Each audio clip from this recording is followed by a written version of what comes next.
The smoke rose from the hillside every morning. Thin and gray against the winter sky, it curled upward from the frozen grass like the breath of the earth itself. There was no cabin, no soddy, no dugout that anyone could see, just smoke rising from nowhere disappearing into the pale December clouds. Alderman Ezra Whitmore had searched that hillside 3 times. He had walked every inch of it, his boots crunching through the crusted snow, his breath forming clouds in the bitter air. He had brought 12 men on horseback the first time, spreading out across the slope like hunters tracking wounded game. They had found nothing but dead grass and frozen earth, and that thin wisp of smoke that seemed to materialize from the ground itself. The second time he brought dogs. The hounds had circled and whined, confused by something they could smell but could not find. They had pawed at the snow in places, then moved on their instincts, telling them that something was wrong, but unable to pinpoint what.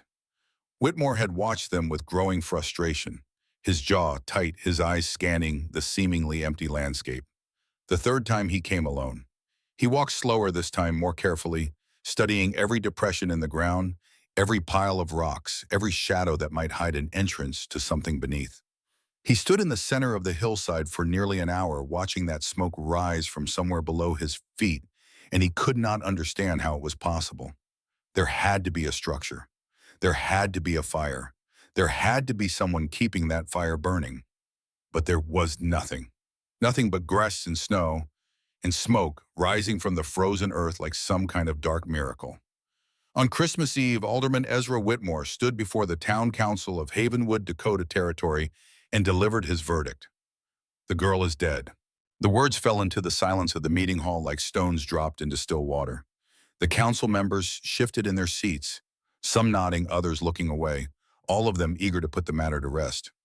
Froze out there somewhere, Whitmore continued, his voice carrying the weight of absolute certainty.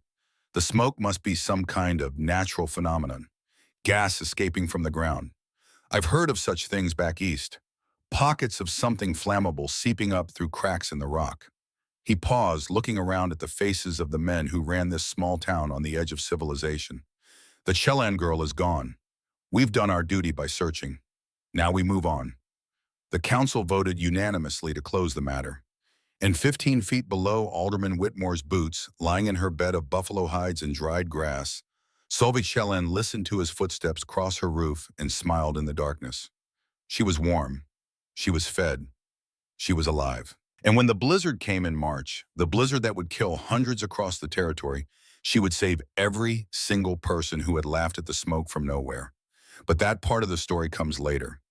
First, you need to understand how a 17-year-old girl came to live beneath the frozen earth, invisible to the world above.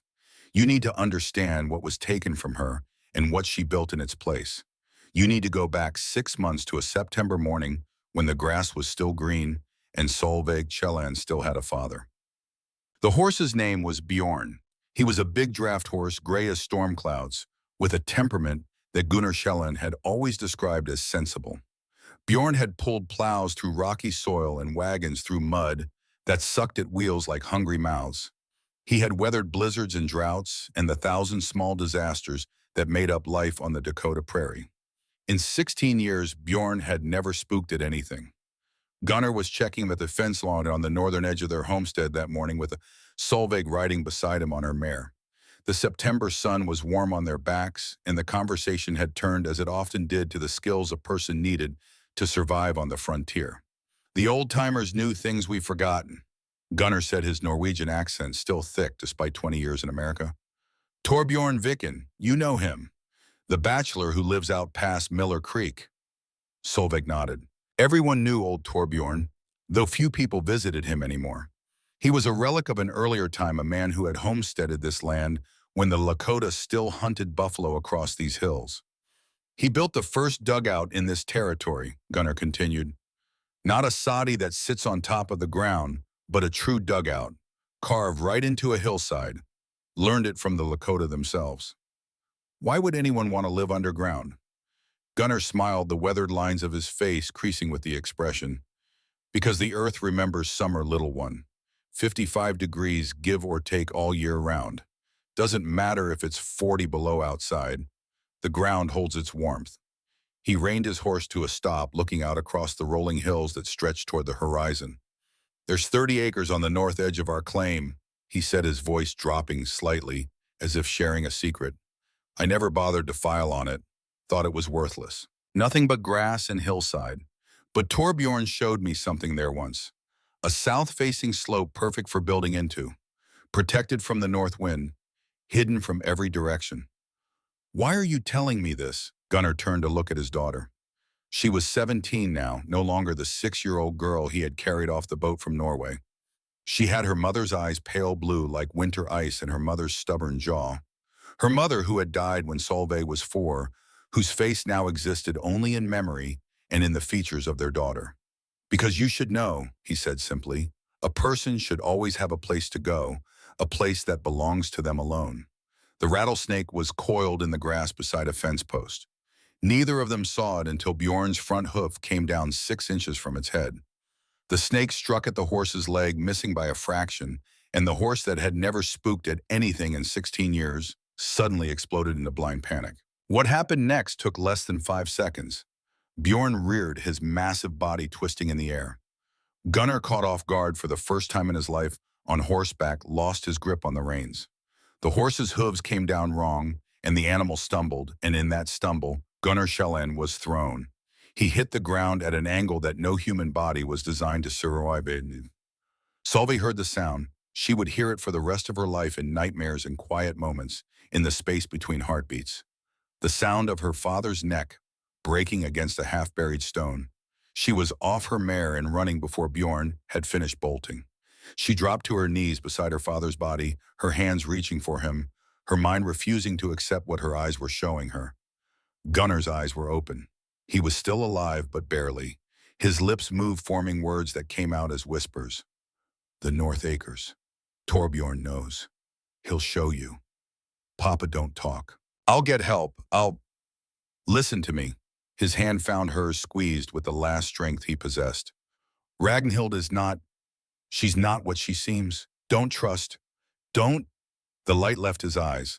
Solveig knelt there in the September grass, holding her father's hand, as the prairie wind blew across the hills, and the sun continued to shine as if nothing had happened, as if the world had not just ended. She was 17 years old. She was alone, and in 3 days she would learn exactly what her father had tried to warn her about. Ragnhild had come into their lives 2 years earlier.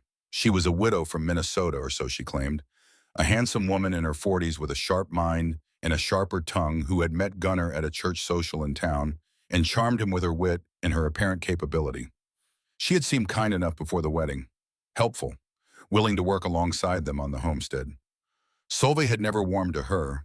There was something in Ragnhild's eyes when she thought no one was watching.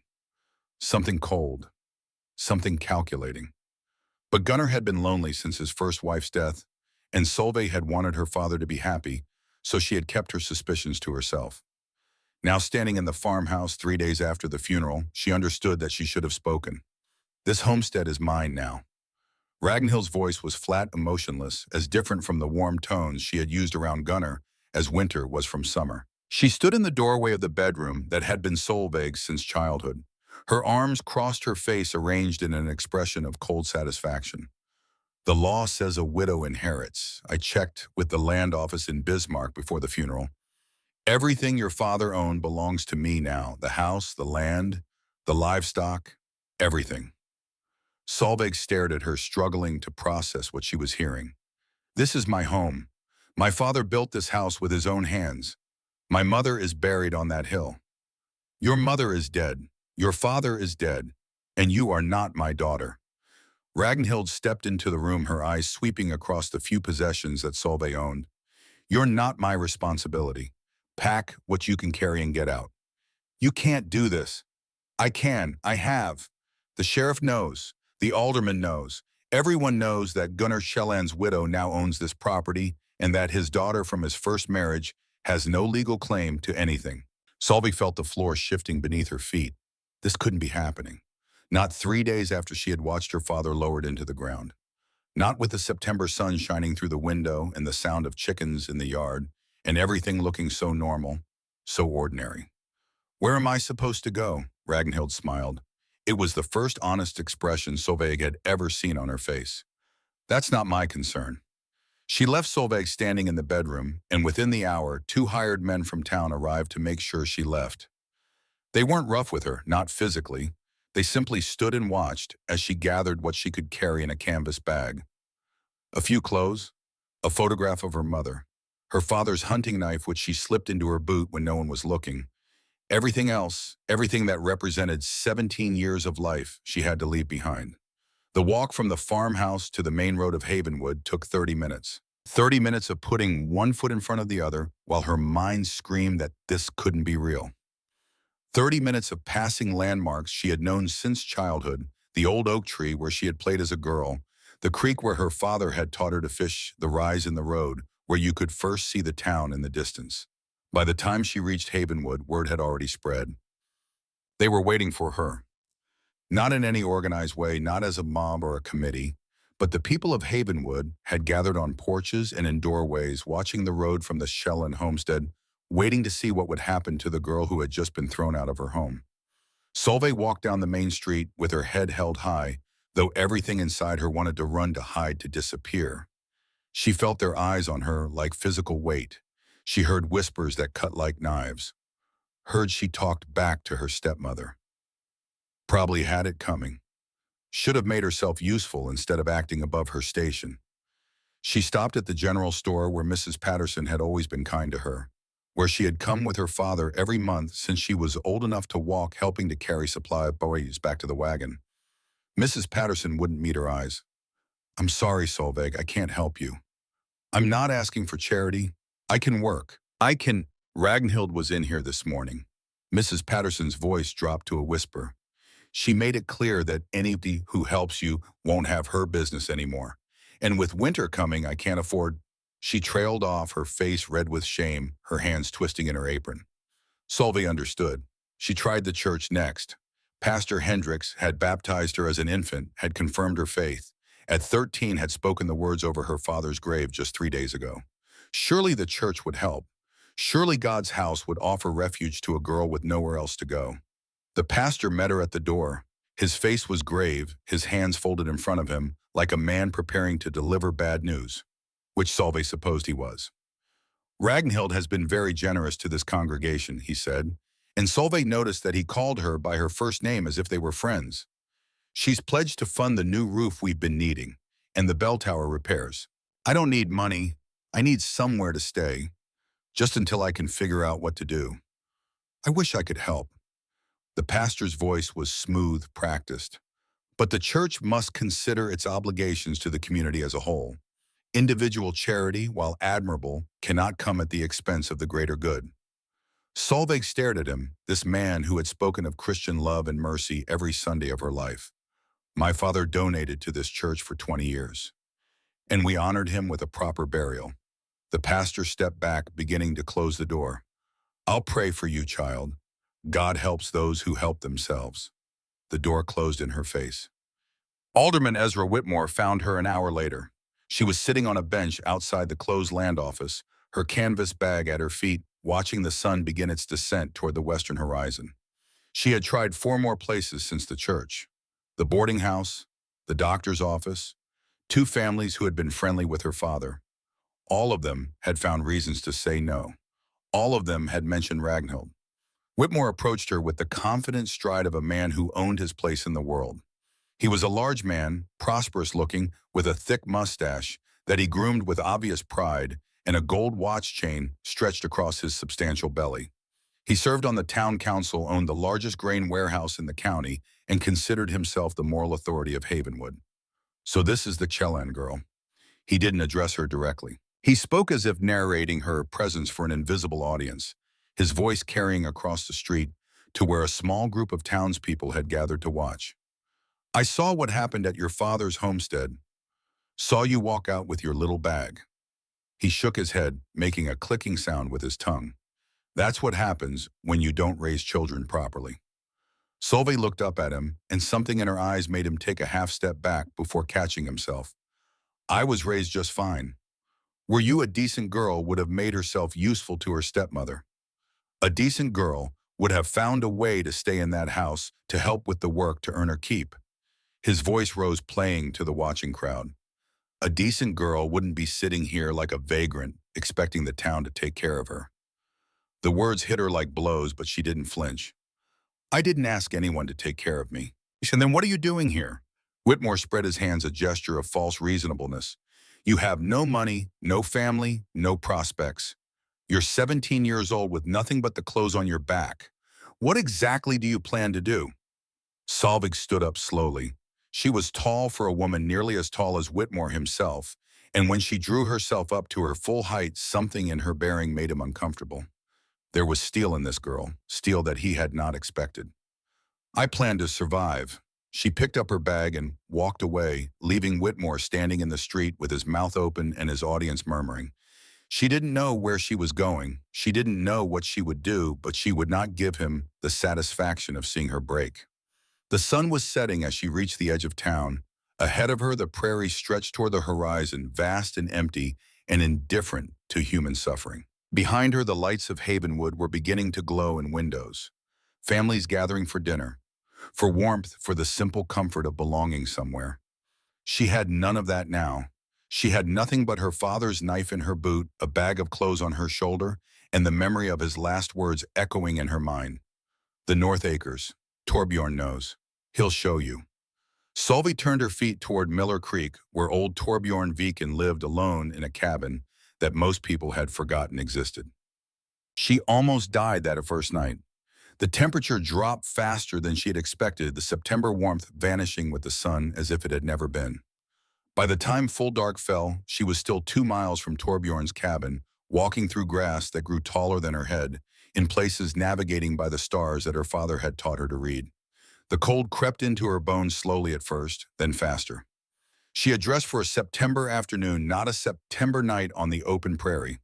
Her coat was thin, her gloves were in a drawer back at the farmhouse that was no longer her home, and the wind that came sweeping down from the north carried the first whisper of the winter that was coming. She began to shiver. Then the shivering stopped, which was worse. She knew what that meant.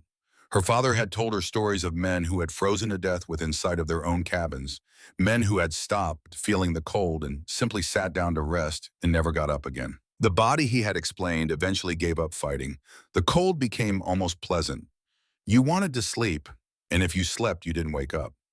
She forced herself to keep walking, one foot in front of the other, again and again and again. The world began to blur around her. The stars swam overhead. The grass seemed to reach for her, trying to pull her down, trying to convince her that the ground would be soft and warm if she would just lie down for a moment. Just a moment. Just a brief rest. She fell. The impact jarred her back to something like clarity, but her legs wouldn't respond when she tried to get up. The cold had taken too much. She had waited too long. She was going to die here in the tall grass, 2 miles from help, 3 days after her father's funeral. Ragnhild would be pleased. The thought sparked something in her. A small flame of anger burning in the core of her where the cold hadn't reached yet. She would not give that woman the satisfaction. She would not die here. She would not let them find her body in the spring and shake their heads and say that they had known all along how this would end. She started crawling. How long she crawled, she could not say. Minutes or hours, it all blurred together into a single endless effort of will. Her hands were numb, her knees were raw. The grass cut at her face and the cold pressed down on her like a weight, but she kept moving. She didn't see the lantern until it was directly in front of her. Jesus and Mary. The voice was old male, thick with a Norwegian accent that made her father's sound almost American. What have we here? Strong hands grabbed her under the arms, lifting her from the frozen ground. She had a confused impression of a weathered face, a white beard, eyes that were sharp despite their age. Then the warmth hit her and she screamed. Old Torbjorn Viken's cabin was small, rough-hewn, filled with the accumulated debris of 30 years of solitary living. Animal pelts hung from the walls. Tools littered every surface. The smell of wood smoke and coffee and something cooking in an iron pot hung in the air like a physical presence. Solveig lay on a cot near the stove, wrapped in blankets that smelled of cedar and old wool, and felt her body slowly remember what warmth was. It hurt. The returning sensation was like fire in her fingers and toes, needles being driven under her nails, her skin being peeled away inch by inch. She had cried out when Torbjorn first brought her inside, and he had nodded grimly as if he had expected nothing else. Frostbite hasn't set in yet. Another hour out there, maybe less, and I'd be taking your fingers off. He handed her a cup of something hot and bitter. Drink. Your body needs to warm from inside. She drank. The liquid burned going down, but almost immediately she felt heat spreading through her chest, pushing back against the cold that had taken up residence in her bones. You're Gunner's girl. It wasn't a question. You knew my father. Knew him. Taught him a few things when he first came to this territory. Torbjorn settled into a chair across from her, his old joints creaking like the cabin walls in the wind. Heard he died last week. Heard his widow threw you out today. Word travels fast. In a small town, word is about the only thing that does. He studied her with those sharp old eyes. What were you doing walking to my cabin in the middle of the night, planning to ask for shelter? My father told me to find you, before he died. He said you would show me the North Acres. He said you knew something about building into the earth. Torbjorn was silent for a long moment. Outside, the wind howled against the cabin walls, and somewhere in the darkness, a coyote raised its voice in a long, mournful croak. The fire crackled in the stove, and the shadows danced on the walls, and the old man seemed to be looking at something far away, something that existed only in memory. I built the first dugout in this territory, he said finally. 40 years ago, when I was younger than you are now, learned the technique from a Lakota man named Walks in Snow.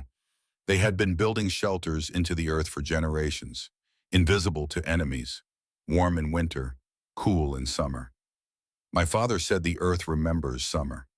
Your father listened well. Torbjorn leaned forward, his voice dropping. 55 degrees give or take once you get deep enough. Doesn't matter what the air does above. The earth keeps its own temperature. You could be sitting comfortable while a blizzard kills everything above your head. Solveig thought about the cold that had almost claimed her tonight. She thought about the winter that was coming, the months of bitter wind and driving snow, the frozen death that waited for anyone without shelter. I have nowhere to go, she said. Ragnhild took everything. The town won't help me.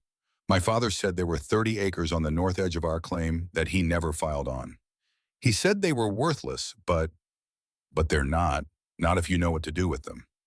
Torbjorn rose from his chair, moving to a chest in the corner of the cabin. He rummaged through it for a moment, then returned with a rolled piece of paper that he spread on the table between them. It was a hand-drawn map. These are the acres your father was talking about. The land office has no record of them.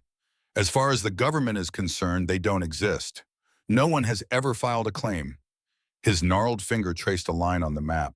There's a south-facing slope here about a quarter-mile from any trail, hidden behind a fold in the hills.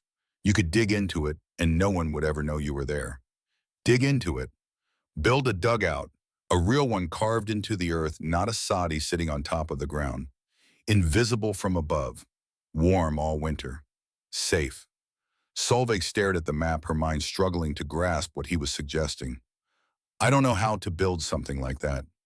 No, but I do. Torbjorn's eyes met hers, and in their depths she saw something she had not expected. Respect. Your father was a good man. He helped me when I needed it years ago.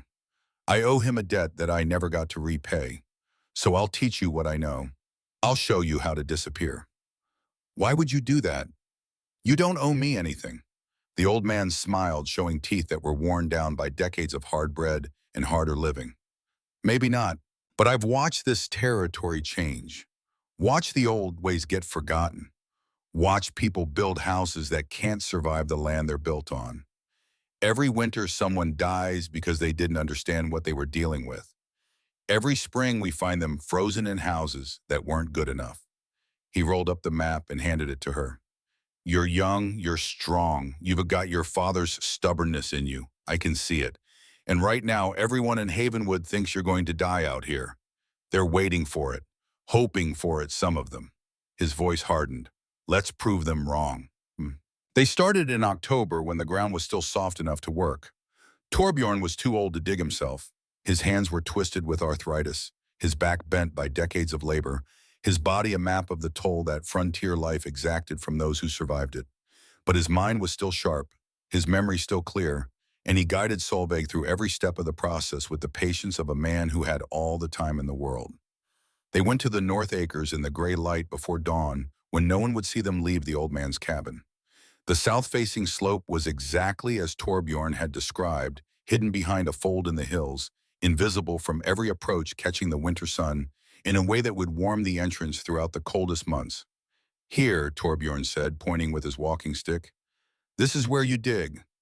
Solveig looked at the hillside, trying to see what he saw. How deep? Deep enough to disappear. 12 feet wide, 20 feet in. Far enough that the entrance can't be seen from above, close enough that you can get out quickly if you need to. She started digging that morning. The work was brutal. Every shovelful of earth had to be carried away and scattered where it wouldn't be noticed. Every cut into the hillside had to be precise, angled correctly, so the walls wouldn't collapse. Every day brought new challenges, roots that had to be cut through rocks, that had to be pried loose, the constant threat of the whole thing caving in on top of her. Torbjorn watched from a distance, sitting on a rock with a blanket wrapped around his shoulders and calling out corrections when she made mistakes. "Too steep. You need a gentler angle or the dirt will fall. Cut the sod in blocks, not pieces.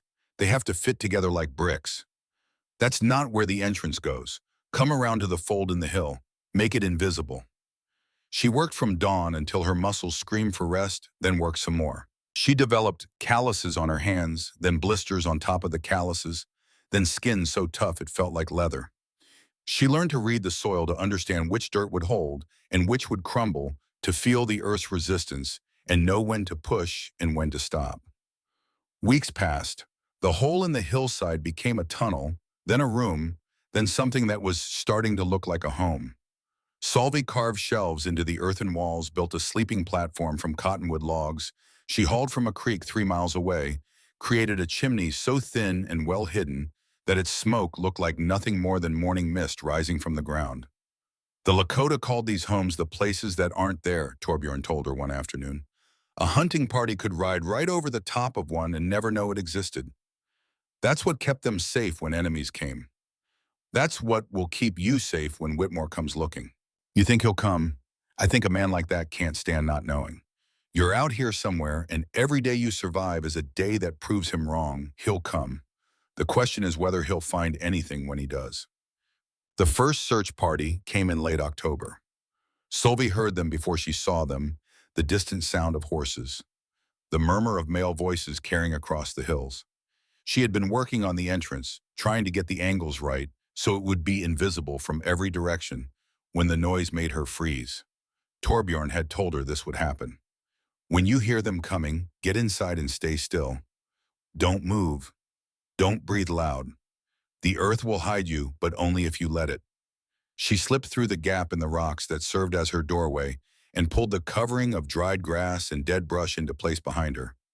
In the darkness of her unfinished dugout, she pressed herself against the far wall and listened. The hoofbeats grew louder. Voices became distinct. The smoke was coming from somewhere around here. That was Whitmore. She recognized his voice, that self-important boom that carried across any distance. "I don't see anything, just grass and hillside. She's here somewhere, the Norwegian girl, living like an animal, burrowing into the ground like a prairie dog. We need to find her." Footsteps now, boots crunching through the dried grass, moving across the hillside in a search pattern. Solveig held her breath, her heart pounding so loud she was sure they would hear it. Someone walked directly over her roof. She could feel the vibration of their steps, could hear the scrape of their boots against the sod. That was all that separated her from discovery. One of them stopped right above her, and she heard him scuff his foot against the ground. "Ground's been disturbed here." Her blood turned to ice. "Prairie dogs probably, or badgers. They dig holes all through these hills." A long pause. Then the footsteps moved on. They searched for an hour, walking the hillside, looking for any sign of habitation. They walked past her entrance 3 times without seeing it. They stood 10 feet from her door and saw nothing but a natural fold in the rocks. When they finally left, Whitmore's voice carried back to her on the wind. "She's not here, but she was. Mark my words, that girl is up to something. No decent person hides like this." Solveig stayed in her dugout until long after dark, until she was certain they were gone. Then she emerged into the cold October night, and looked up at the stars her father had taught her to navigate by. She was invisible. She was surviving, and she was just getting started. By November, word had spread through Havenwood about the smoke from nowhere. People talked about it in the mercantile and laughed about it in the saloon. They speculated about where it came from, this thin gray thread that rose from the hillside every morning, visible for miles but impossible to trace. Some said it was a ghost. Others said the earth itself was burning. A few suggested that Alderman Whitmore simply couldn't find his own backside with both hands. That joke made the rounds for weeks. Whitmore, for his part, grew more furious with every failed search. He sent 3 more parties to the hillside, each one more thorough than the last. They dug random holes. They poked sticks into every crack and crevice. They brought dogs again, hoping the hounds would find what the men could not. Nothing. The smoke continued to rise and no one could explain it, and somewhere on that hillside, a 17-year-old girl was building a life that no one could see. Torbjorn visited when he could, bringing supplies that Solveig couldn't make herself. Glass for a small window that she set into the south-facing entrance, allowing light to penetrate the darkness during the day. Iron hinges for a proper door hidden behind the rocks, but solid enough to keep out the cold. A small cast-iron stove that would burn efficiently using less fuel than an open fire, sending its smoke through a pipe so thin it looked like nothing more than a dead branch poking out of the ground. "You're building something remarkable," the old man told her one December evening, sitting in the dugout that was now warm enough to be comfortable, lit by candles that Solveig had made from deer tallow. "Your father would be proud." "My father taught me to work hard. You taught me how to disappear." "I taught you how to survive." Torbjorn's voice was serious. "There's a difference. Disappearing is just a tactic. Surviving is a state of mind. It's deciding every day that you're going to keep going no matter what the world throws at you." He coughed, then a deep rattling sound that came from somewhere inside his chest. Solveig had noticed the coughs growing more frequent over the past weeks, had seen the way the old man moved slower than he used to, how he tired more easily. "Are you sick?" "I'm old, He waved away her concern. "Old and tired and ready for whatever comes next, but not yet. Not until I see you through this winter." "Torbjorn, listen to me." He leaned forward, his eyes intense. "This winter is going to be bad. I can feel it in my bones. The signs are everywhere. The way the animals are behaving, the patterns in the wind, the taste of the air. Something is coming, something that will kill everything it touches. A storm. The storm, the kind that comes once in a generation, maybe less. The Lakota call it the White Death. When it hits, nothing survives that's caught in the open. Nothing survives in buildings that aren't built to withstand it." He gestured at the earthen walls around them. "But this will survive. This place that you've built, carved into the earth itself, will stay warm and safe no matter what happens above. And when that storm comes, Solveig, you're going to have a choice to make." "What choice?" The old man smiled, but there was no humor in it. "The people who laughed at you, the people who turned you away, the people who called you an animal for living in the ground. When the storm comes, they're going to be dying. Their buildings are going to fail. Their fires are going to go out. And they're going to need shelter that only you can provide." Solveig thought about Whitmore standing over her, calling her a vagrant. She thought about Mrs. Patterson refusing to meet her eyes. She thought about Pastor Hendricks closing the door in her face. "Why would I help them? That's the question, isn't it?" Torbjorn rose slowly to his feet, pulling his coat tight against the cold. "That's the choice you'll have to make. Your father would have helped them. I know that. You know that. The question is whether you're your father's daughter or whether you're something else." He moved toward the hidden entrance, then paused. "I've been watching you work these past 2 months. You've got your father's skill and your mother's stubbornness and Cheyenne, something else that's all your own. I don't know what you'll do when the time comes, but I know you'll do it with your whole heart one way or the other." He left her there in the warmth of her invisible home, with his words echoing in her mind, and the weight of a decision she hadn't yet been asked to make pressing down on her shoulders. Outside, the December wind howled across the Dakota prairie. Winter was here, and somewhere in the future the storm was building. On Christmas Eve, as Alderman Ezra Whitmore stood before the town council and declared her dead, Solveig Schellen lay 15 feet below his boots and listened to every word. She heard the confidence in his voice as he explained away the smoke from nowhere. She heard the relief in the council members' voices as they voted to close the matter. She heard the footsteps crossing her roof, the murmur of conversation as the search party headed back to town, the gradual return of silence as they moved away across the frozen hillside. And she smiled in the darkness. They thought she was dead. They thought the prairie had claimed her, that she had frozen somewhere out in the tall grass, that her body would be found in the spring when the snow melted. They were wrong. She was alive. She was warm. She was fed. And she was ready for whatever came next. The smoke rose from the hillside that Christmas morning, thin and gray against the winter sky, rising from nowhere and disappearing into the cold air. The mystery of Havenwood, the joke of the territory, and in the earth below, a 17-year-old girl was keeping the fire burning. January came to Dakota territory like a hammer falling on an anvil. The temperature dropped to 30 below and stayed there day after day, the cold so intense that it seemed to have weight and substance. Breath froze in the air before it left your lips. Metal burned skin on contact. The world became a landscape of white and gray and the sharp blue shadows that only extreme cold can create. In the town of Havenwood, people huddled around their stoves and burned through their wood piles and waited for the worst of winter to pass. They complained about the cold, about the cost of fuel, about the endless gray skies that pressed down on the prairie like a lid on a pot. And on the hillside where the smoke rose from nowhere, Solveig Shellan was warm. The dugout was complete now, as finished as she could make it with the materials at hand.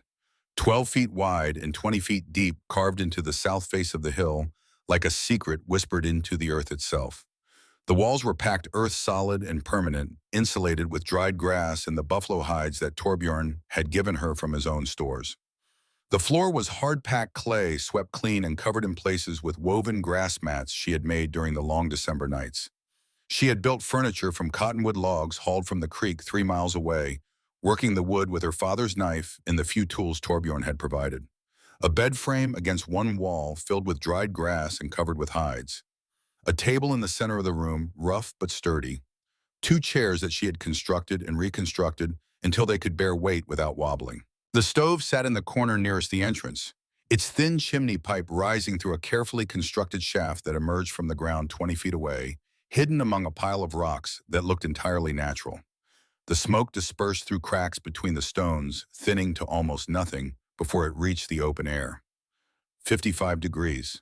That was the temperature inside the dugout day and night, regardless of what the air did above.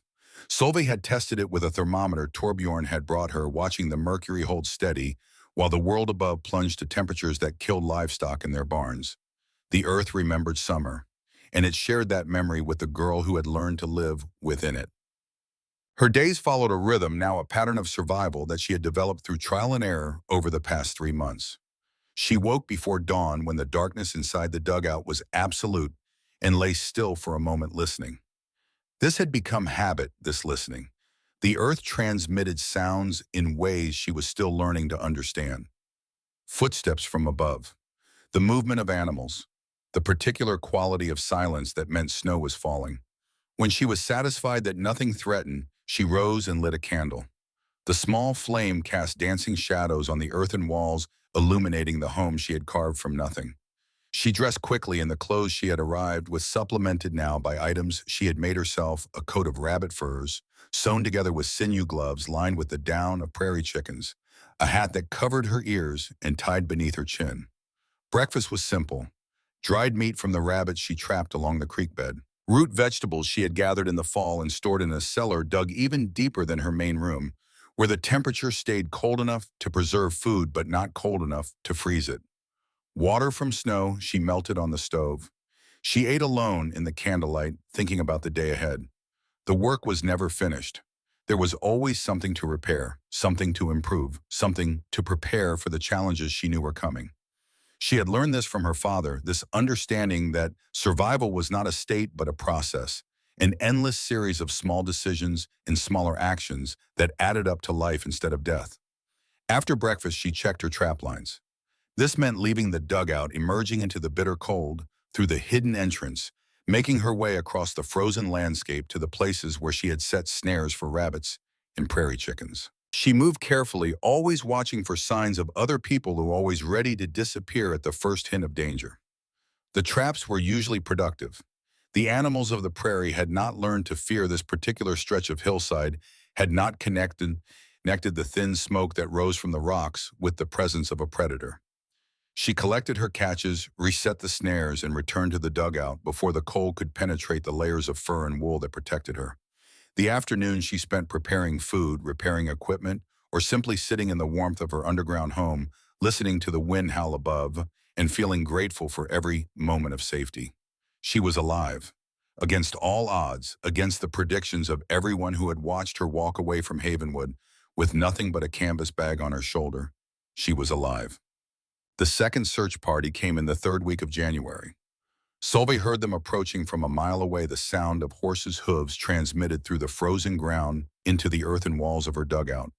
She had become attuned to these vibrations, could distinguish between the movement of wild animals and the deliberate progress of men on horseback. She extinguished her stove. The smoke was what drew them, she knew. Without the smoke, there was nothing to find, no evidence that anyone lived on this hillside. But stopping the fire meant enduring the cold, meant watching her breath form clouds in the darkness, meant feeling the temperature slowly drop as the residual warmth leached away. She wrapped herself in every blanket and hide she possessed and waited. The voices reached her first. The smoke was rising right from this area. I saw it myself. That was a voice she didn't recognize, one of Whitmore's cronies probably. Well, there's no smoke now.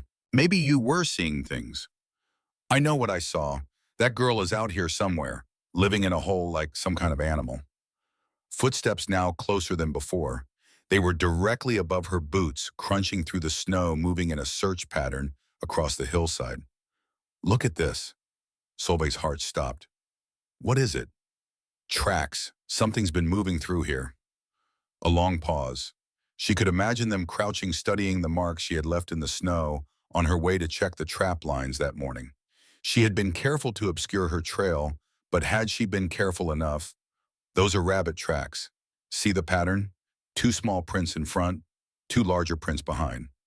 You sure? My pa was a trapper before he was a farmer. I know rabbit tracks. The footsteps moved on. They searched for 2 hours longer than the first time. They came closer to discovering the entrance than they ever had before, at one point, standing less than 5 feet from the gap in the rocks that led to her door. She heard them discussing whether to dig, whether to probe the ground with poles, whether to come back with equipment that could detect hollow spaces beneath the surface. In the end, the cold drove them away. We'll freeze to death out here if we stay much longer. Let's head back. Whitmore won't be happy. Whitmore can come search this hillside himself if he wants. I'm done. The hoofbeats faded into the distance. Solveig waited another hour before she allowed herself to relight the stove, her fingers numb, her body shaking with cold that went deeper than her bones. It had survived another search. But each time they came closer. Each time the margin between discovery and safety grew thinner. She needed to be more careful. She needed to leave no trace at all. Old Torbjorn came to visit on a night when the moon was full and the snow glowed with reflected light. He moved slowly now, more slowly than he had in October when they had first started this project together. The winter was hard on old bones, hard on lungs that had breathed prairie dust for 40 years, hard on a body that had already given everything it had to give. Solveig met him at the entrance, helping him navigate the hidden path through the rocks, steadying him as he descended the short slope into the warmth of the dugout. He settled into one of the chairs she had built, pulling a blanket around his shoulders, and for a long moment simply sat and breathed. It's good, he said finally, his eyes moving around the space. Better than good. This is the finest dugout I've ever seen, and I've seen a few. I had a good teacher. You had information. The building, the work, the 1,000 decisions that turned a hole in the ground into a home that was all you. He coughed, that deep, rattling sound that Solveig had come to dread. Your father would be proud, child. I wish he could see what you've become. Solveig poured him a cup of the tea she had learned to make from dried prairie herbs, something to soothe his cough and warm his insides. He accepted it with hands that trembled slightly, wrapping his fingers around the warm clay cup. They came again, she said, a few days ago, closer this time. I know, I watched them from the ridge. Torbjorn smiled, but there was worry behind it. You're becoming a legend, you know. The girl who vanished. The smoke from nowhere. They tell stories about you in the saloon. What kind of stories? The kind people tell when they can't explain something. Some say you're a ghost, others say you're a witch. A few of the ones who knew your father say you're just a stubborn Norwegian girl who refused to die when the town wanted her to. He sipped his tea, looking at her over the rim of the cup. That last group is the closest to the truth, I think. They sat in comfortable silence for a while, listening to the wind above and the crackle of the fire in the stove. The dugout was warmer than Torbjorn's own cabin, probably, and he seemed reluctant to leave its shelter. I need to tell you something, he said finally. Something important. Solveig waited. This winter isn't over, not by a long way. And what's coming? I've seen the signs, child. I've watched the skis and the animals, and the way the wind moves. Something is building out there. Something bad. Another storm. Not just a storm, the kind that comes once in a lifetime if you're unlucky enough to see it at all. His voice dropped, becoming almost a whisper. The Lakota called it the White Death. They have stories about winters when it came, when whole villages froze where they stood, when the snow piled so high it buried lodges completely. They learned to build into the earth because of storms like this one. Solveig looked around at the walls that surrounded her, the roof of packed earth above her head, the solid security of her underground home. Will this be enough? This will be more than enough. This will be the only shelter for miles that can survive what's coming. Torbjorn leaned forward, his eyes intense. But that's not what I'm worried about. I'm worried about them. Them Paimon, the people of Havenwood, the people who turned you away. Their buildings are solid, they think. Their stoves burn hot. They have food stored for winter. He shook his head. They have no idea what they're facing. When this storm hits, it will kill everything that isn't buried in the ground. Solveig thought about Whitmore and his search parties. She thought about Mrs. Patterson refusing to meet her eyes. She thought about Pastor Hendricks closing the door of the church in her face. Why should I care what happens to them? That's the question, isn't it? Torbjorn set down his cup and looked at her with those sharp old eyes. That's the question your father would ask you if he were here. That's the question you're going to have to answer when the time comes. He rose slowly, painfully reaching for his coat. I've taught you everything I know about surviving. How to build into the earth. How to read the weather. How to live when everything around you is dying. But there's one thing I can't teach you, child. I can't teach you what to do with that survival. He moved toward the entrance, then paused. Some people survive so they can watch others suffer. Some people survive so they can help others live. Your father was the second kind. I hope you are too. He left her there in the warmth of her invisible home with his words hanging in the air and a decision forming in some deep part of her mind that she didn't yet fully understand. February brought strange weather. Days of unusual warmth alternated with sudden freezes, the temperature swinging wildly as if the sky couldn't make up its mind. The snow would begin to melt, then freeze again, into sheets of ice that made walking treacherous. The wind shifted direction without warning, coming from the north 1 hour and the south the next. Solveig watched these changes with growing unease. She had learned to read weather from her father, who had learned it from Torbjorn, who had learned it from the Lakota themselves. And everything she saw told her that something was wrong, that the normal patterns of winter had been disrupted by forces building somewhere beyond the horizon. The animals knew it too. She noticed the cattle on distant farms clustering together, pressing against each other in tight groups that spoke of instinctive fear. She saw birds flying south in massive flocks, despite the fact that spring was supposed to be coming. She found rabbits in her traps that had been trying to dig deeper into the ground, as if seeking shelter from something they could sense but not see. On a warm day in mid-February, she climbed to the top of the hill above her dugout and looked out across the prairie. The sky was clear, the sun bright, the temperature almost pleasant. It felt like spring might be arriving early, like the worst of winter might be over. The snow was melting in patches, revealing the brown grass beneath, and somewhere in the distance she could hear water running as ice began to break up in the creeks. But something felt wrong. The air had a quality she couldn't quite describe, a tension that reminded her of the moment before a thunderstorm when the sky was still clear, but you could feel the electricity building. The wind was too still. The silence was too deep. Even the birds had stopped singing. She returned to her dugout and began to prepare. Over the following days, she stockpiled more wood than she had ever gathered before filling every available space with fuel for her stove.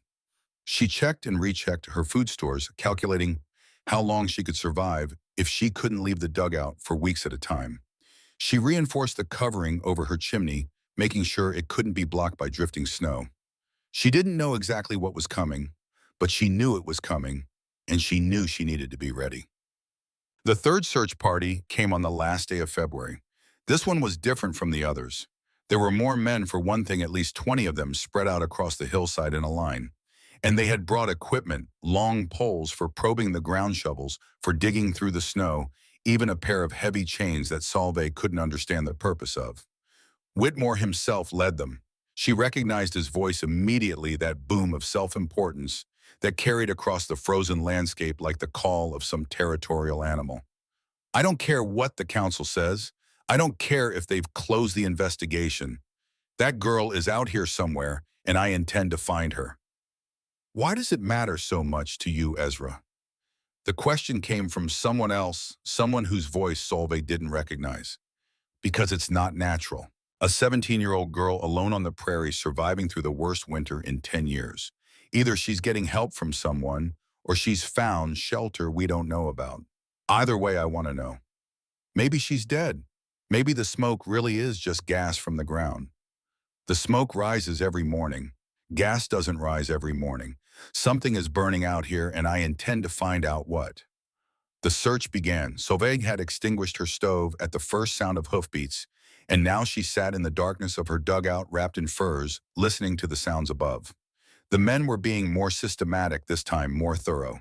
She heard them probing the ground with their poles, heard the scrape of shovels against frozen earth, heard voices calling out as they marked areas to investigate more closely.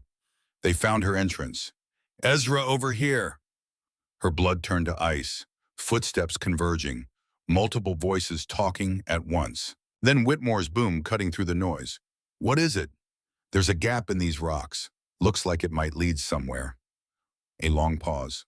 Solveig pressed herself against the far wall of her dugout, hardly daring to breathe.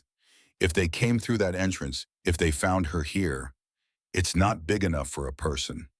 "Are you sure it looks like—" "I said it's not big enough." That was Whitmore's voice again, but something in it had changed, something that sounded almost like doubt. "It's a natural formation, probably leads to a small cave or a badger den. Nothing that could shelter a person." "Should we dig it out? Make sure—" Another long pause. "No, we've been out here for hours and found nothing. The girl is dead, just like I told the council. This smoke from nowhere it's something else. Something we don't understand, but it's not a person. It can't be." He was convincing himself, Solveig realized. He was standing 10 feet from the entrance to her home, and he was convincing himself that it couldn't possibly be what it obviously was. Because if he admitted the truth, he would have to admit that a 17-year-old girl had outsmarted him for 4 months. The footsteps moved away. The voices faded. And Solveig sat in the darkness of her invisible home, her heart pounding, her hands shaking, and understood that she had just come closer to discovery than she ever had before. That night, after she was certain the search party had gone, she spent hours rearranging the rocks around her entrance. She made the gap even smaller, even more hidden, even more like a natural formation that no sensible person would try to squeeze through. When she was finished, she stood back and looked at her work. The entrance had disappeared completely. Even she could barely tell where it was. March arrived with weather that made no sense. The first day of March was warm, almost spring-like. The temperature climbed to near 40 degrees, and the snow that had blanketed the prairie for months began to melt in earnest. Water ran everywhere, trickling down hillsides, pooling in low spots, turning the ground to mud. In Havenwood, people emerged from their homes and commented on how mild the winter had been. They talked about early planting, about getting the fields ready, about the livestock they would buy in the spring. "Looks like those old Norwegians were wrong," someone said in the saloon. "They've been predicting doom all winter, and here we are practically swimming in spring sunshine." Laughter rippled through the room. Old Torbjorn had come to town that day, slowly making his way down the main street to the general store. He had listened to the laughter, had seen the confident faces of men who thought they understood the prairie. He had said nothing. But later that evening in the fading light, he had made his way out to the hillside where the smoke rose from nowhere. He had found the new smaller entrance and squeezed through with difficulty, his old body protesting every movement. Solveig helped him to a chair and poured him tea. Tomorrow, he said. What about tomorrow? The storm, it comes tomorrow. He wrapped his hands around the warm cup, his fingers trembling. I've watched the signs all winter. The animals know. The earth knows. Everything is preparing for what's coming except the fools in that town. You're certain, as certain as I've ever been about anything. He looked at her with eyes that seemed suddenly older than his years, weighted with knowledge that no one else possessed. By this time tomorrow, the killing will have started. By the end of the week, anyone who hasn't found shelter will be dead.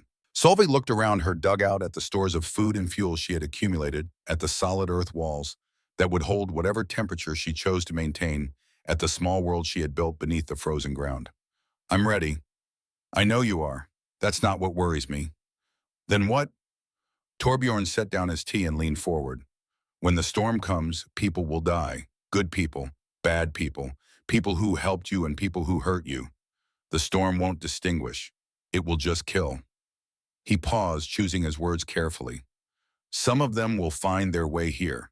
They'll see the smoke, the only smoke still rising, and they'll understand what they should have understood all along. They'll come here, desperate, dying, begging for the shelter they could have given you 4 months ago. And you want me to let them in? I want you to decide for yourself. The old man's voice was gentle but firm. I can't tell you what to do. I won't tell you what to do. All I can tell you is that your father was the kind of man who helped people even when they didn't deserve it, especially when they didn't deserve it. He believed that was what made the difference between surviving and living. And if I don't help them, then you survive alone. You watch them freeze. You listen to them, and you carry that with you for the rest of your life. He reached out and took her hand. I've seen people make that choice, child. I've seen what it does to them. The ones who let others die when they could have helped, they survive in body. But something in them dies anyway. Something they can never get back. He rose to leave, steadying himself against the chair. Tomorrow the storm comes, and then you'll have to decide who you want to be. She helped him to the entrance, watched him disappear into the night. The sky above was clear, the stars brilliant, the air warm enough that she could stand outside without her coat. It didn't feel like a storm was coming, but she had learned to trust Torbjorn. She went back inside and began to prepare. The morning of March 2nd dawned mild and pleasant. Solveig woke early as she always did and lay in the darkness listening to the sounds of the world above. Birds were singing. Water was dripping from melting snow. The wind was gentle, carrying the scent of wet earth and new growth. She climbed out of her dugout and stood on the hillside looking east toward the rising sun. The sky was pale blue, cloudless, peaceful. The prairie stretched toward the horizon in shades of brown and white, the snow retreating and the grass beginning to show. It looked like spring. It felt like spring. It was not spring. She felt it first as a change in pressure, a subtle shift in the weight of the air. Then the wind began to turn, swinging from south to north in a slow, ominous arc. The birds stopped singing all at once, as if someone had thrown a switch. By noon, the temperature had dropped 20 degrees.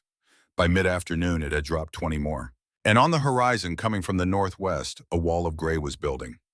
Solveig watched it approach, this thing that Torbjorn had warned her about. It didn't look like a storm. It looked like the end of the world. A solid mass of gray-white that stretched from one edge of the horizon to the other, advancing across the prairie like an army consuming everything in its path. The temperature continued to fall. 40 degrees. 50. She retreated to her dugout as the first flakes began to fall, pulling the hidden door closed behind her, securing it against the wind that was beginning to howl. Inside, she lit her stove and sat beside it, watching the flames dance behind the iron grate. The storm hit Havenwood at exactly 4:17 in the afternoon. She knew this because she heard it coming, heard the roar of wind that preceded it like the scream of some enormous animal. The ground shook, the walls of her dugout trembled, and then the sound became everything, a constant shrieking howl that seemed to come from everywhere at once. Above her, the world was dying. But here, 15 feet below the surface, surrounded by earth that remembered summer, Solveig Kielland was warm. She added a log to her fire, and she waited. The first day of the storm was the worst, but not for her. Safe in her dugout with the temperature holding steady at 55 degrees, Solveig could only imagine what was happening above. The wind Torbjorn had told her would be moving at 60 miles per hour or more. The snow would be falling so thick that you couldn't see your hand in front of your face. The cold would be unlike anything most people had ever experienced, cold that killed in minutes, that froze flesh on contact, that turned the air itself into an enemy. She kept her stove burning. She ate her stored food. She listened to the endless howl of the wind and tried not to think about the people of Havenwood. Mrs. Patterson, who had refused to help her. Pastor Hendricks, who had closed the door in her face. Alderman Whitmore, who had searched for her with such determination, who had stood 10 feet from her entrance and convinced himself that she didn't exist. Were they warm? Were they safe? Were they surviving? The storm continued through the night and into the second day. The wind never stopped, never even paused. The temperature, which she could only guess at, must have been beyond anything the territory had seen in years. On the evening of the second day, the quality of the sound above her changed. It took her a moment to realize what was different. Then she understood a building had collapsed somewhere nearby. She heard the crack and groan of timbers giving way, followed by a crash that transmitted through the frozen ground. Someone's home had just been destroyed. Someone was now exposed to the storm. Someone was dying. She sat by her stove, her hands wrapped around a cup of warm tea, and thought about what Torbjorn had said, about her father, about the choice she would have to make, about the difference between surviving and living. The storm raged on.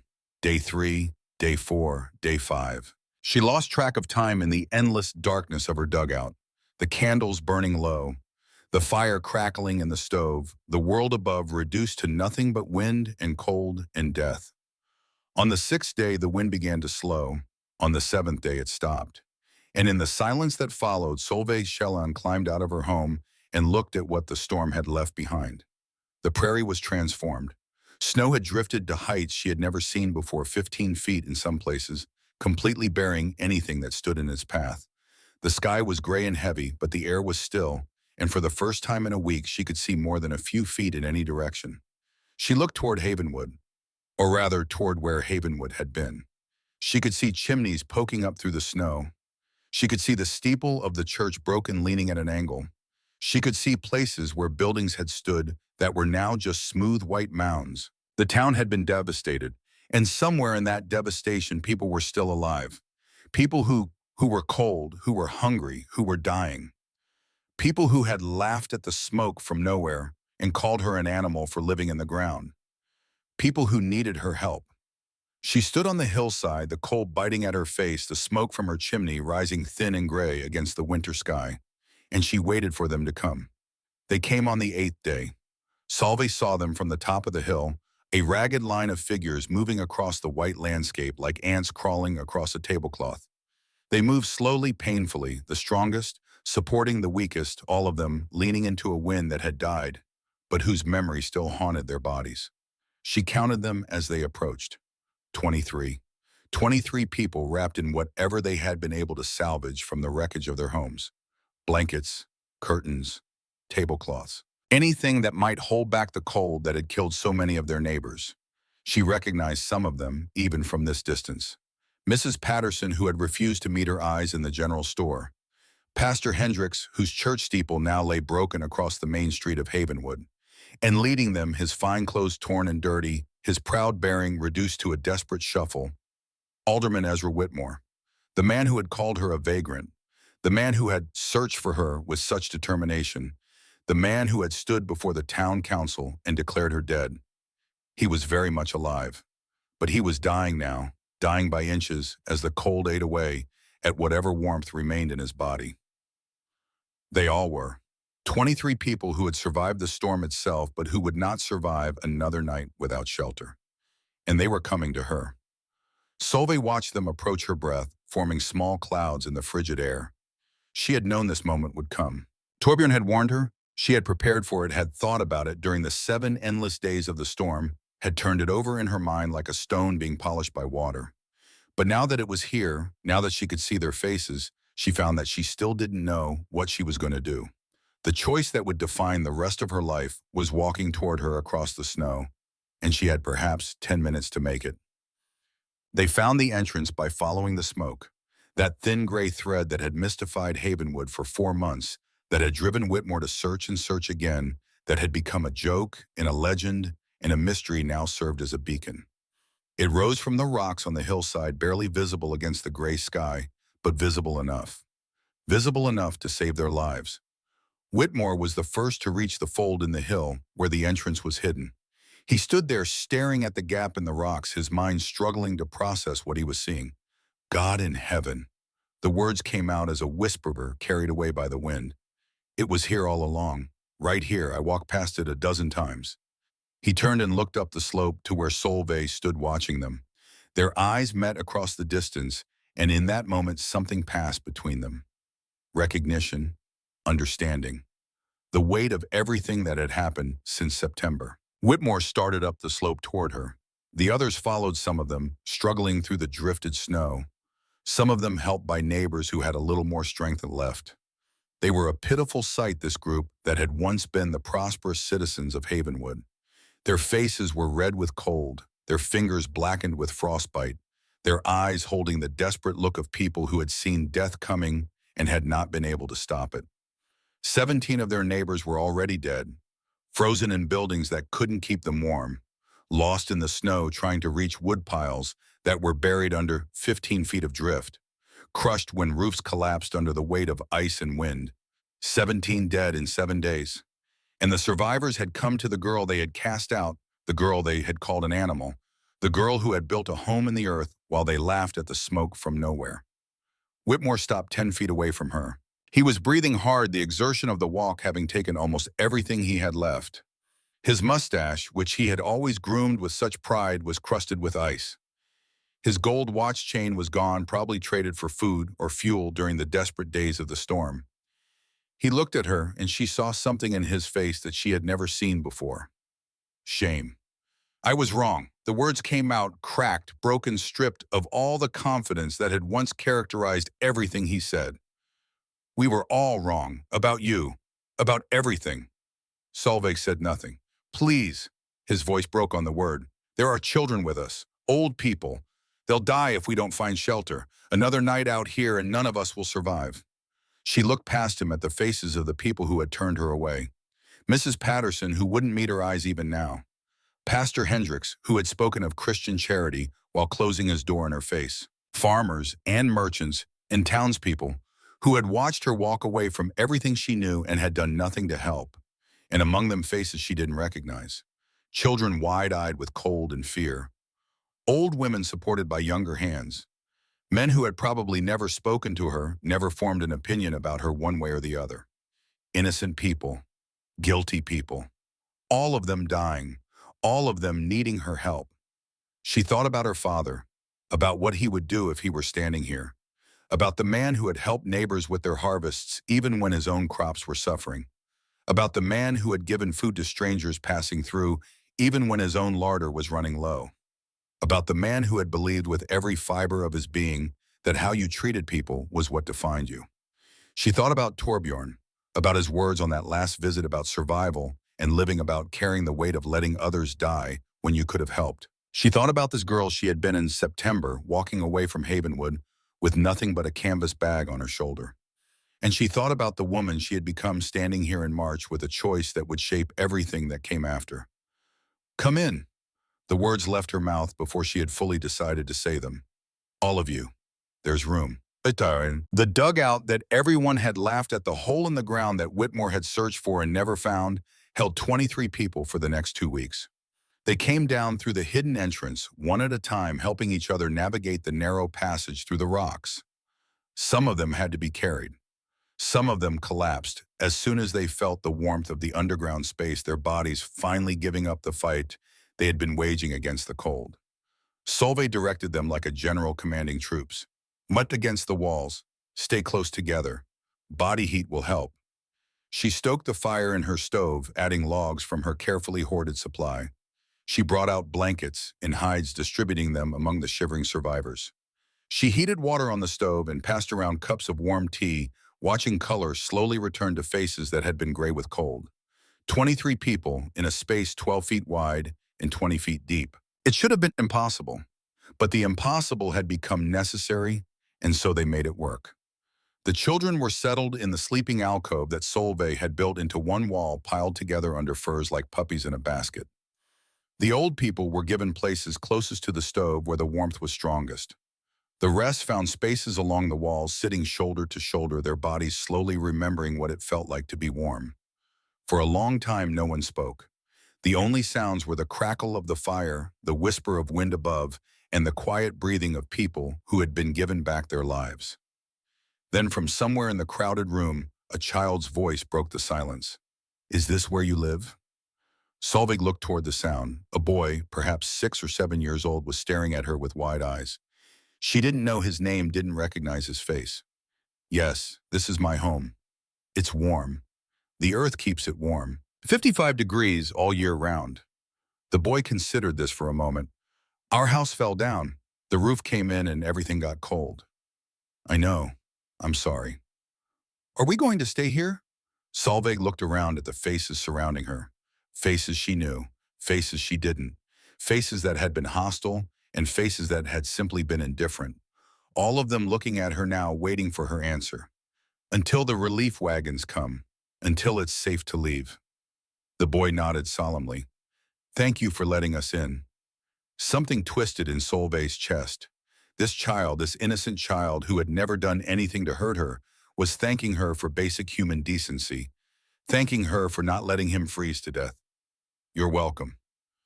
The first night was the hardest. 23 people crammed into a space built for one, breathing the same air, sharing the same warmth, learning to exist in a proximity that none of them had ever experienced. The sound of breathing filled the darkness. The smell of unwashed bodies and wet wool permeated everything. Every movement, every cough, every whispered conversation was heard by everyone else. But they were alive. That first night, while the wind picked up again outside and the temperature dropped back toward 40 below, they were alive and warm and safe. The storm that had killed 17 of their neighbors could not reach them here, 15 feet below the frozen surface of the prairie. Solveig didn't sleep. She sat by the stove, keeping the fire burning, watching over the room full of people who had once watched her walk away with nothing. She saw Mrs. Patterson curled against the wall, finally meeting her eyes with an expression that might have been gratitude or might have been shame. She saw Pastor Hendricks, his Bible clutched to his chest, lips moving in silent prayer. And she saw Whitmore. The alderman sat apart from the others as much as anyone could sit apart in such a cramped space. His back was against the earth wall, his eyes open, staring at nothing. He looked like a man whose entire understanding of the world had been shattered and who was still trying to pick up the pieces. Around midnight, he spoke. "I thought you were dead." His voice was quiet, barely audible above the breathing of the sleepers. "I know. I told the council you had frozen somewhere out on the prairie. I said the smoke was a natural phenomenon." He laughed, a hollow sound with no humor in it. "A natural phenomenon. I convinced myself of that because the alternative was admitting that a 17-year-old girl had outsmarted me." Solveig added another log to the fire. "Why did it matter so much finding me?" Whitmore was quiet for a long moment. "Because you defied the natural order. That's what I told myself anyway. A girl alone surviving when everyone said she would die. It shouldn't have been possible. And if it was possible, then everything I believed about how the world worked was wrong. And now I'm sitting in a hole in the ground alive because you let me in, and I'm realizing that everything I believed about how the world worked was wrong." He turned to look at her, and she saw tears on his cheeks freezing, even as they fell. "I called you an animal. I said you were living like a vagrant, and you built this. You survived. And when we came to you desperate and dying, you opened your door." His voice broke. "Why, after everything we said, everything we did, why help us?" Solveig thought about the question. She had been thinking about it for months, really. Ever since Torbjorn had first warned her that this moment would come. And now faced with it directly, she found that the answer was simpler than she had expected. "Because my father would have helped you. Because Torbjorn taught me that survival is never just about yourself. Because you're people, even if you weren't very good at being people when times were easy."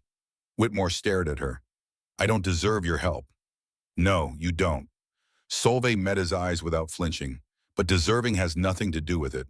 The storm doesn't care who deserves to die. The cold doesn't choose its victims based on whether they were kind or cruel.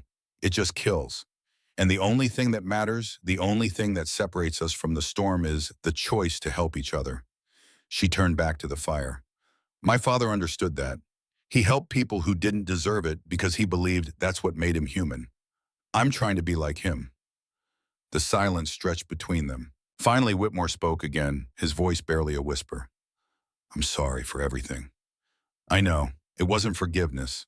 Not yet, maybe not ever, but it was a beginning. The days passed slowly in the dugout. Solveig rationed her food stores carefully, calculating how long she could feed 23 people on supplies she had gathered for one. The portions were small, barely enough to keep hunger at bay, but no one complained. After what they had been through, any food at all seemed like a miracle. She taught them during those long days underground. She showed them how the earth maintained its temperature, how the walls she had built would never freeze no matter what the air did above. She explained the techniques Torbjorn had taught her, the wisdom he had learned from the Lakota, the old ways that had been forgotten by people who thought they had conquered the prairie. They listened, not with the dismissiveness that had characterized Havenwood's attitude toward the superstitious Norwegians, but with the desperate attention of people who had learned the hard way that they didn't know everything. The children adapted fastest, as children always do. Within a few days, they were playing games in the narrow spaces between the adults, their laughter filling the underground room with a sound that Solveig had not heard since before her father died.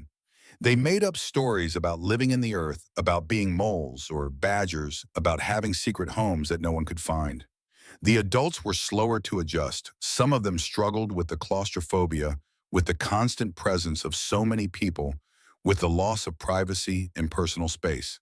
Some of them struggled with something deeper, the knowledge that they were alive because of the girl they had cast out, that everything they had believed about their superiority had been proven wrong. Mrs. Patterson apologized on the third day. She approached Solveig while the others were sleeping, her face drawn with shame. I should have helped you, back in September. I knew it was wrong to turn you away, but I was afraid of Ragnhild, afraid of losing business, afraid of what people would say. She wrung her hands, a nervous gesture that seemed habitual.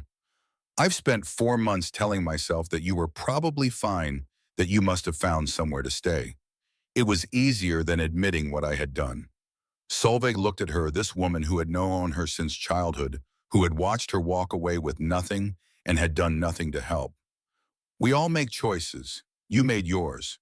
Can you forgive me? I don't know, man. Solveig's voice was honest without cruelty. But you're alive. You have a chance to make different choices. That's more than the 17 who died in the storm. Mrs. Patterson nodded, tears streaming down her face, and returned to her place against the wall. Pastor Hendricks never apologized. He spent the 2 weeks with his Bible, praying quietly, avoiding Solveig's eyes whenever she passed near. She didn't press him. Some people, she was learning, couldn't admit their failures even when those failures were staring them in the face. But she noticed that his prayers had changed. Where before he had spoken of God's judgment and divine punishment, now he prayed for mercy, for forgiveness, for the strength to be better than he had been. Perhaps that was a kind of apology, even if he couldn't say the words. Old Torbjorn was among the survivors. He had been brought in near the end of the first group, so weak that 2 men had to carry him down through the entrance. Solveig had feared the worst when she saw him, his face gray, his breathing shallow, his old body pushed beyond its limits. But the warmth of the dugout revived him. By the second day, he was sitting up, sipping tea, watching the scene around him with those sharp old eyes. By the 4th day, he was well enough to speak, and what he said made Solveig's throat tighten. Your father would be proud. He sat in the corner of the dugout, wrapped in blankets, his white beard trembling with each breath. I'm proud. You've become what I always hoped you could be. I didn't do anything special. I just built what you taught me to build. No, Pam. The old man shook his head. Building the dugout was just the beginning. The real test was what you did with it. And you passed. He reached out and took her hand, his grip weak but warm. I've lived a long time, seen a lot of winters, watched a lot of people make choices when it would have been easier to do nothing. Most of them chose wrong. Most of them let fear or anger or pride make the decision for them.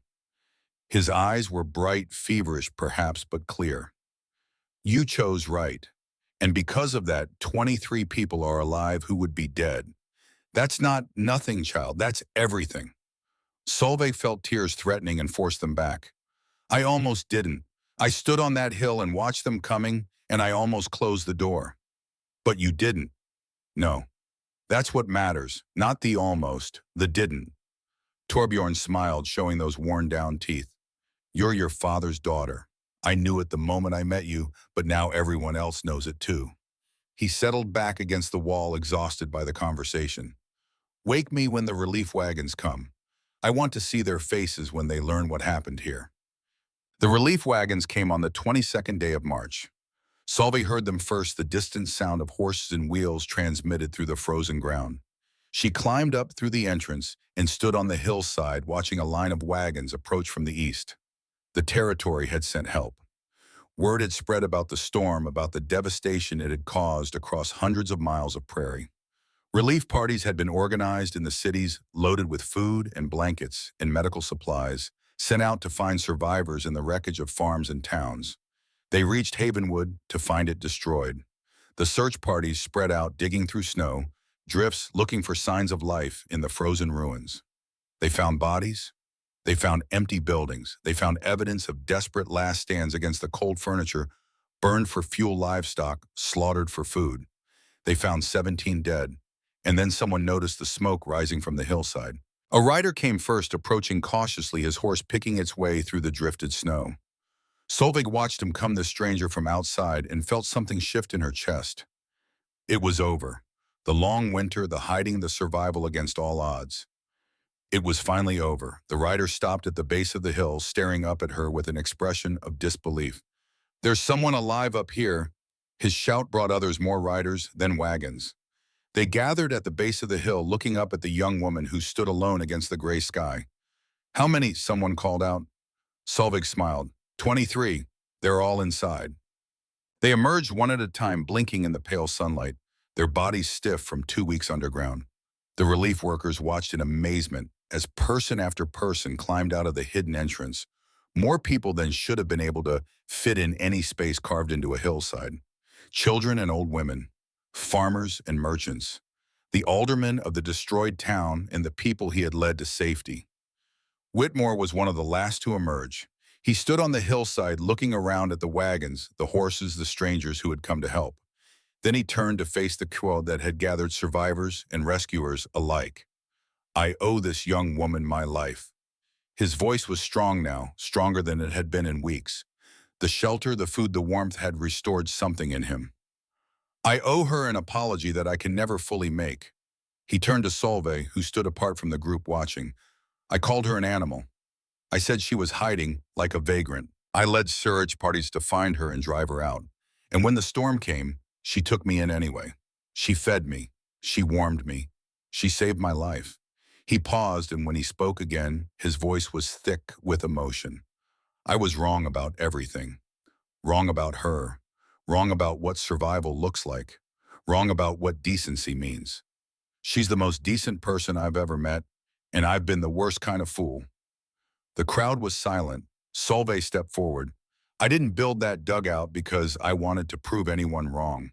I built it because I had nowhere else to go.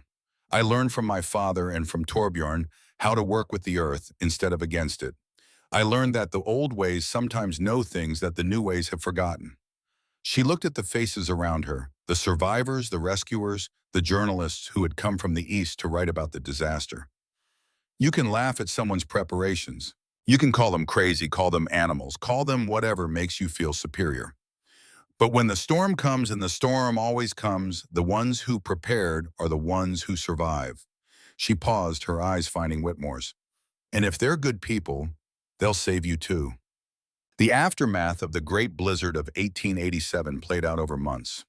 Relief efforts continued throughout the spring as the snow slowly melted and revealed the full extent of the devastation. Hundreds had died across the territory. Thousands of cattle had frozen in the fields. Entire towns had been destroyed, their populations scattered or dead. But Havenwood had a story that spread faster than any other. The story of the girl who had built herself into the earth. The story of the smoke from nowhere. The story of 23 people saved by someone they had cast out sheltered in a dugout that had been invisible to every search party sent to find it. Newspapers picked it up. The girl in the ground. The miracle on the hillside. Writers came from as far as New York to interview Solveig, to see the dugout, to understand how such a thing was possible. She told them the truth. She told them about her father, who had died in September and left her with nothing but knowledge. She told them about Torbjorn, who had taught her the old ways, the techniques learned from the Lakota, the wisdom of building with the earth instead of against it. She told them about the cold, about the searching, about the long months of surviving alone while everyone assumed she was dead. And she told them about the choice. The moment when she had stood on the hillside and watched them coming, 23 desperate people who had done nothing to deserve her help. The moment when she had decided to open her door anyway. Why could they ask these writers from their comfortable offices in distant cities? Why help people who had been so cruel to you? And she gave them the same answer she had given Whitmore that night in the dugout when the wind howled above. Because that's what decent people do. Alderman Ezra Whitmore resigned his position that spring. He sold his buildings, his warehouse, his interests in the grain trade. He used the money to help rebuild Havenwood, asking nothing in return, taking no credit for his contributions. Where once he had been the loudest voice in any room, now he worked quietly without fanfare, doing what he could to repair the damage he had done. He became, in the end, one of Solveig's closest friends. Not because she forgave him quickly or easily. The wounds he had inflicted took years to fully heal. But because he changed. Because he proved through his actions, rather than his words, that he understood what he had done wrong and was committed to being better. They would sit together sometimes in the years that followed and talk about that winter. About the search parties he had led, walking right over her roof without knowing it. About the smoke from nowhere that had driven him to such frustration. About the moment when he had stood at her entrance and convinced himself that it couldn't possibly be what it obviously was. I knew, he told her once years later. Some part of me knew you were there, but I couldn't admit it because admitting it meant admitting that you had beaten me. It was never about beating you, it was about surviving. I know that now, I didn't know it then. He shook his head, old now, gray-haired and soft-spoken, nothing like the man who had called her a vagrant on that September afternoon. I thought everything was a competition. I thought life was about winning and losing. I didn't understand that sometimes the only way to win is to help someone else survive. My father taught me that. Your father was a wise man. I wish I had known him better. Old Torbjorn Viken died in the spring of 1888. He passed peacefully in the dugout he had helped Solveig build, surrounded by warmth and the smell of wood smoke, and the knowledge that everything he had taught her had made a difference. They buried him on the hillside in a grave that looked out over the prairie he had called home for 40 years. Solveig chose the words for his headstone herself. He taught us, we learned how to survive. She stood at his grave for a long time after the burial, remembering the old man who had taken her in when no one else would, remembering his patience as he taught her to cut sod blocks and angle drainage and hide a chimney among natural rocks, remembering his warning about the storm and his question about what she would do when it came. You were right, she said to the fresh earth. You were right about everything. The wind blew across the hillside carrying the scent of spring. I hope I made you proud. The carpenter came with the relief wagons that March. His name was Leif Nordheim, a Norwegian immigrant like herself with strong hands and quiet eyes, and a way of listening that made you feel heard. He had been assigned to help rebuild Havenwood, to repair the buildings that could be saved and replace the ones that couldn't. But he kept finding reasons to visit the hillside where the smoke rose from nowhere. He wanted to see how the dugout was constructed, he said. He wanted to understand the techniques that had made it so effective. He wanted to learn from the girl who had built herself into the earth and survived when everyone else had died. Solveig wasn't fooled. She saw the way he looked at her when he thought she wasn't watching. She noticed how he always managed to be nearby when she came to town for supplies. She heard about the questions he asked about her family, about whether she might ever consider leaving the hillside and building a proper house. In the fall of 1888, he asked her directly, I can't stop thinking about you. They were standing on the hillside watching the sun set over the prairie. The grass was golden now, the sky streaked with red and orange, the air carrying the first hints of the winter to come. I came here to help rebuild a town, But all I've done is rebuild reasons to see you again. I know you don't need a husband. You've proven that. You've proven that you don't need anyone. But I'm asking anyway. Solveig looked at him, this man who had appeared in her life when she thought she would be alone forever. Why me? Because you're the strongest person I've ever met. Because you built a home with your own hands and saved 23 people who didn't deserve saving. Because you have your father's heart and your teacher's wisdom and something else that's all your own. He took her hand, his grip warm and steady. Because I can't imagine spending my life with anyone else. She thought about it. She thought about the loneliness of the dugout, the long months of surviving alone, the silence that had been her only companion through the darkest winter of her life. She thought about her parents, about the love they had shared before her mother died, about the light that had gone out of her father when he lost his wife. She thought about what it might mean to love someone again. Yes, the word surprised her as much as it surprised him. Yes, I'll marry you. Well, they built a homestead on the same hillside where the smoke had risen from nowhere.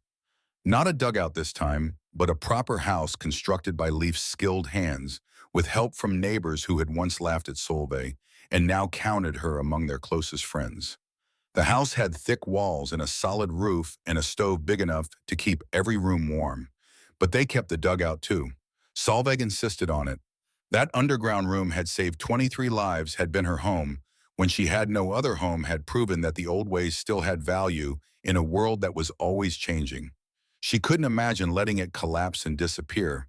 So they maintained it, used it for storage in the summer, showed it to visitors who came to hear the story of the smoke from nowhere, taught their children how to build into the earth, just as Torbjorn had taught Solveig, just as the Lakota had taught Torbjorn generations before. They had 4 children, each one learning the old ways alongside the new. How to read the weather from the behavior of animals. How to build shelters that could survive anything the prairie could throw at them. How to prepare for storms that might never come because the storms always came eventually.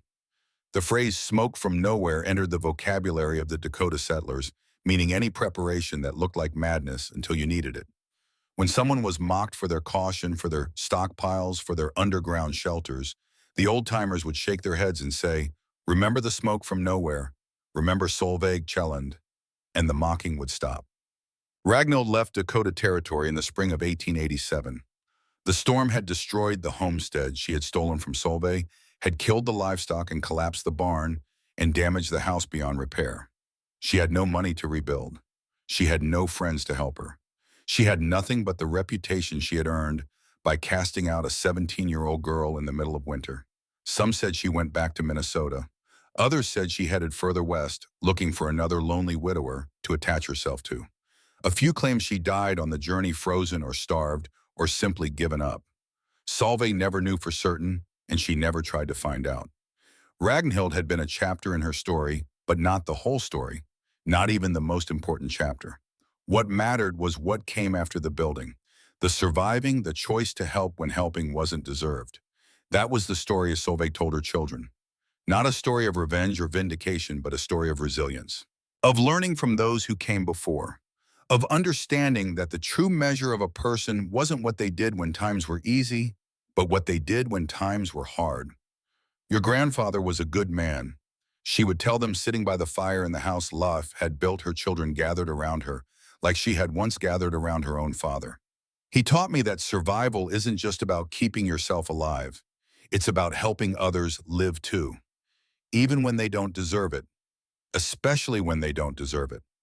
"Why, Mama?" the youngest would ask every time. "Why help people who are mean to you?" And Solveig would smile, remembering Torbjorn's words, remembering her father's example, remembering the moment on the hillside when she had made the choice that defined everything that came after. Because that's what decent people do. The smoke still rises from that hillside every winter.